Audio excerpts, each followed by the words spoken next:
Body এবং thing যুক্ত শব্দ বাক্যের সাবজেক্ট হলে ভার্বটা হবে সিঙ্গুলার। অর্থাৎ আমি বুঝাইলাম anybody, everybody, somebody, something, anything, এই শব্দগুলো যদি বাক্যের সাবজেক্ট হয় তাহলে আমি ভার্ব হিসেবে সিঙ্গুলার ভার্ব ইউজ করব।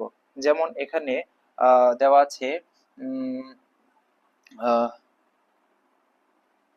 Everything is okay. তো এভরিথিং, এভরি প্লাস ওই যে থিং, আমার কথা ছিল থিং যুক্ত শব্দ যদি বাক্যের সাবজেক্ট হয় তাহলে সেই ভার্বটা নিব সিঙ্গুলার। তো থিং যুক্ত শব্দ এখানে বাক্য সাবজেক্ট হওয়ায় আমি ইজ সিঙ্গুলার ভার্ব নিলাম। এখন দ্বিতীয় বাক্য হচ্ছে এভরি বডি, এই বডি যুক্ত শব্দ বাক্যের সাবজেক্ট হওয়ায় আমি ভার্ব হিসেবে সিঙ্গুলার নিলাম। এখানে লাইকস হচ্ছে একটা সিঙ্গুলার ভার্ব, কারণ হচ্ছে সিঙ্গুলার ভার্ব হচ্ছে আমরা মূল ভার্বের সাথে ভার্ব ওয়ান প্লাস এস অথবা ইএস যদি যোগ করে দেই, অর্থাৎ ভার্ব ওয়ান এর সাথে আমি যদি এস অথবা ইএস যোগ করে দিই তাহলে সেই ভার্বটা হয়ে যায় সিঙ্গুলার ভার্ব।